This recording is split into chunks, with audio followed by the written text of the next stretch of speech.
você bem sabe que em todo o seu nós não economizamos no que diz respeito à informação.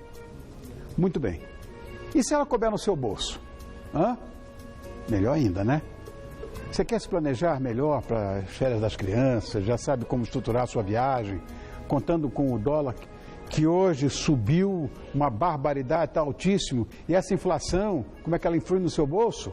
Bom, essas e outras questões serão respondidas por esta competente jornalista e economista, de quem eu sou fã, já falei publicamente dela aqui, sou fã dela, que além de comentarista de economia lá da Rádio Jovem Pan, ela apresenta diariamente o programa Nosso Rico Dinheirinho e responde perguntas de ouvintes sobre finanças pessoais lá no programa Morning Show.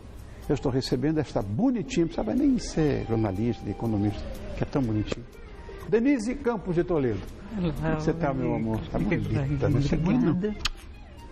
Não está, você é bonita. Obrigado, meu amor. Boa noite. Denise, querida, resumidamente, como é que está a economia do nosso país neste ano? Todo mundo já sabe, mas eu acho que a gente tem que perguntar. E o que foi prometido, como é que está? Olha, Rony, não dá para dizer que está bem, né? Não dá para dizer que está bem. Nós temos problemas seríssimos na economia e problemas que foram se agravando ao longo deste ano. 2014, para começar, ele teve um calendário muito difícil. O carnaval começou mais tarde. E o Brasil tem essa questão com o carnaval. Aí nós tivemos uma coincidência de feriados emendados no primeiro semestre. Aí nós tivemos a Copa do Mundo, que não deixou de herança só aquele 7-1. Ela deixou de herança toda uma desaceleração de atividade, além do vexame que passamos em campo. Teve esse problema de queda de atividade de um modo geral. E aí vieram as eleições, e foram eleições muito complicadas, porque você teve muita mudança na posição dos candidatos. Isso deixou o país todo em clima de suspense, os agentes econômicos sem saber direitinho como fazer um planejamento, o que esperar. Quem seria o vencedor de um lado, de outro, houve mudanças, até aquele caso lamentável, né, a tragédia com Eduardo Campos, depois Marina Silva, Aécio e a reeleição da presidente Dilma. Então foi um ano de paradeira até em função desses acontecimentos todos. Só que nós já vimos de uma situação de desaceleração, de inflação elevada, de baixo crescimento, de queda de investimentos, queda da produção industrial. Então eu acho que 2014 vai ser um ano que no campo econômico é melhor a gente esquecer e torcer para que ele não se repita em 2015. O grande pavor, o que eu acho inclusive improvável, mas tudo depende. Na verdade, o que eu tenho ouvido muito em rua hoje, Denise, é a história da inflação. Todo mundo fica preocupado porque nós temos já essa cultura muito arraigada, muito enraizada em nós outros, né? Até memória de DNA já em relação a... Exatamente. Como é que fica essa história? Aumenta, diminui? Olha, depende muito da atuação do governo a partir de 2015, porque o governo deixou muito o barco correr. Ele não quis implementar uma política monetária, política de juros mais austera. Juros poderiam ter inibido o consumo, reduzido a margem para aumentos de preços. O governo gastou demais este ano, é outro problema que a gente tem, e os gastos do governo, além de criarem um desequilíbrio fiscal, dificuldade para pagamento de dívida, esse gasto também gera pressões inflacionárias. Então, você teve uma política expansionista do governo, pouco compromisso do Banco Central, ele demorou para começar a aumentar os juros, teve problemas em relação à safra, teve problemas com relação à energia, né, o uso das termoelétricas, então você teve correções já importantes, então teve essa situação de inflação. No ano que vem, o que se espera é que haja uma mudança na gestão da economia, um compromisso maior com o controle da inflação, só que nós temos uma herança deste ano que terá de ser administrada, então a energia vai subir de novo, combustíveis podem subir. Com termoelétrica lógico que vai subir. Não, e houve um desequilíbrio todo quando o governo mudou as regras para o setor, com concessão antecipada, o governo tentou baixar na marra a tarifa de energia, conseguiu, só que durou pouco. E não deu sorte porque não choveu, teve uso no limite das termoelétricas, que são muito mais caras, então haverá essa correção no ano que vem. E tem aquela questão dos transportes, né, que houve adiamento total da correção de tarifas em função das manifestações. Então, só por aí a gente já tem pressão para 2015. Vão corrigir. É lógico, não há como. Não dá como você bancar essa defasagem. A Petrobras vive uma situação financeira complicadíssima pela defasagem, também, independentemente de caso de corrupção. A Petrobras tem esse problema relacionado a tarifas. O sistema energético brasileiro também tem um rombo imenso por tudo isso que aconteceu. E tem a defasagem de transporte, já começa daí. E tem a herança da inflação. Então, todo mundo vê a inflação alta, corrige o contrato com algum ganho, os salários subiram um pouco acima da inflação, embora o consumidor sinta no bolso essa pressão inflacionária, houve pressão também por parte dos salários, né? Então, a inflação vai ser um dos problemas para 2015. A nossa produção foi às ruas e colheu algumas perguntas, algumas indagações que talvez você possa esclarecer ou responder. Vamos lá ver? Vamos lá. Roda. Eu vou viajar agora no final do ano para o exterior e tenho uma dúvida, queria saber se eu compro dólar de uma vez só ou compro parcelado em várias vezes para ficar na média o custo do valor do dólar que subiu muito. Olha, se ele vai no final do ano, eu acho que já deveria ter comprado. Ele teria escapado dessa última fase de alta mais acentuada na época das eleições. Nós tivemos uma trégua na semana passada, o mercado comemorando por antecedência e por antecipação a indicação da nova equipe econômica, especialmente Joaquim Levy, que deve assumir o Ministério da Fazenda. Parece, o mercado tem simpatia pelo Levy. Tem, total. Porque, inclusive, o cara ele tem um escorpião em cada bolso. Ele não é, ele fechar a mão. É de fechar a mão mesmo. E isso, de certa forma, pode contrariar muito o status quo, né, o establishment. Agora, há uma resistência política. Exatamente. Né? Então, essa é a preocupação, porque foi adiado o anúncio. E aí isso dá margem para todo tipo de especulação. Por isso, hoje, o dólar voltou a subir. Um dos motivos foi exatamente esse. Por quê? Não houve um anúncio oficial. Mas se for esse nome mesmo, ele cria um ambiente mais favorável, uma perspectiva aí de maior compromisso do governo com o controle de gastos. Isso mexe com credibilidade do Brasil, com fluxo de investimentos. Aí, se entrar em investimentos no Brasil, o dólar tende a se acomodar um pouco mais, embora a indústria defenda um dólar mais elevado para ganhar competitividade, mas pelo menos a gente pode ter movimentos não tão incertos como nós tivemos em 2014. Isso é fundamental para o empresário, por exemplo, né, Rony? Agora, quem vai comprar dólar, compra quando baixa um pouquinho, vai comprando aos poucos, se tiver tempo. Se não, aproveita o momento de queda e compra. Não fique esperando mágica, porque não dá para prever exatamente o que vai acontecer com o dólar. O mercado mercurial, não dá. Passional, psicológico, como é esse, meu Deus do céu. Eu falo que é uma questão meio bipolar, né? Ele oscila demais, então o mercado você não pode prever o que vai acontecer. E tentar pagar o máximo que puder antecipadamente, para você não correr o risco de uma flutuação quando você estiver viajando ou na volta. Tem mais uma pergunta, vamos ver? Eu sou Felipe e qual é que é a melhor opção para viagem no exterior? Dinheiro, cartão de crédito ou de débito? Olha, cartão de crédito e débito tem tributação de mais de 6%, então você vai ter que incluir isso na despesa. Levar dinheiro tem o risco de perder, de ser roubado, de ter esse problema. Mas o governo tentou inibir os gastos tributando ou então, pelo menos, aumentar a receita, né?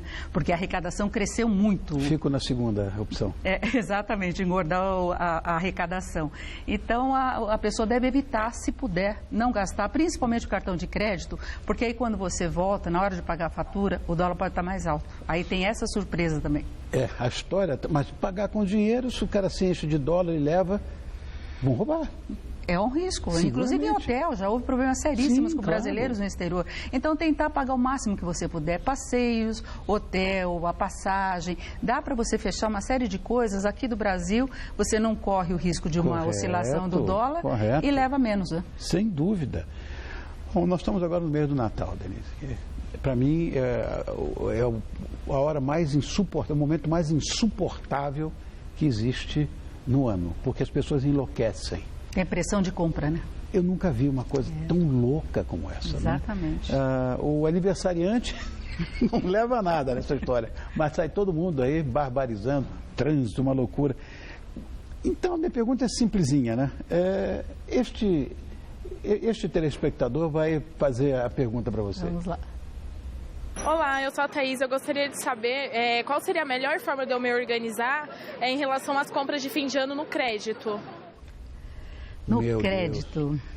Bom, melhor é evitar o crédito, né? Começa por aí. Sempre. Se você quiser postergar um pouquinho o pagamento, use o cartão de crédito, mas para liquidar tudo no primeiro vencimento. Se você quiser ganhar 30 dias, sabe que vai entrar um dinheirinho. Então, você compra com um certo tempo para escolher, talvez agora, contando já com o 13º, aí chega lá e quita tudo para evitar os juros do rotativo do cartão, que é lá no topo, né, do mercado.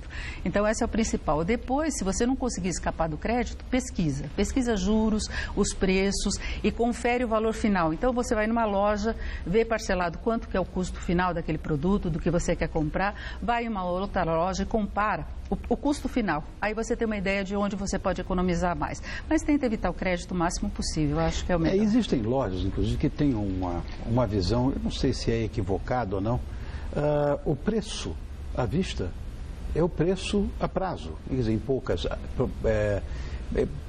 Não dá poucas desconto, parcelas, né? Não dá desconto. Não dá desconto, né? Você, isso à vista ou então, em tantas vezes, a mesma coisa. Exatamente. Você acha que é mais lógico você entrar nesse parcelamento ou é melhor pagar mesmo de uma vez tudo?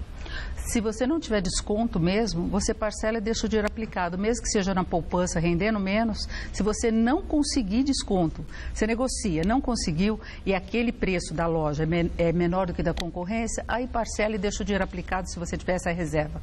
Não contando com o que vai entrar, porque aí de repente pode se enroscar, né? Lógico. Mas caso contrário, deixa na poupança e vai pagando. As regras mudam no meio da madrugada, de um dia para o outro, você não pode se planejar nunca, né? É um país que penaliza quem dá emprego. Seguramente acho que a tributação mais perversa do planeta é a nossa. Você não tem nada em troca, mas é o que temos. É o que temos. É o que temos. Como é que vai ser 2015 na sua visão? Eu espero que seja bom, Rony. E para ser bom, a gente tem que ter essa nova equipe econômica, uma nova postura de governo, uma preocupação maior com a base estrutural da economia, aquele famoso tripé, que é você ter um compromisso maior com meta fiscal. O governo tem que gerar superávit para pagar a dívida. Sim. No momento em que ele paga a dívida, ele ganha credibilidade, aí ele consegue arrecadar dinheiro, obter recursos, pagando juros menores. Então, mais à frente, ele pode reduzir juros. Se ele gasta menos, ele colabora no controle da inflação, aí o Banco Central também tem mais espaço para reduzir os juros, isso mais à frente, então isso é um ponto fundamental. Outro é compromisso com meta inflacionária. Há muito tempo a gente vem convivendo com a inflação perto do teto da meta, que é 6,5%. Isso não é meta, isso é margem de tolerância, a meta é 4,5%. Então, em algum momento, a inflação tem de voltar para 4,5%, que é um nível um pouco mais razoável para você conviver, para as empresas poderem fazer um planejamento, para as pessoas poderem lidar melhor com essa situação.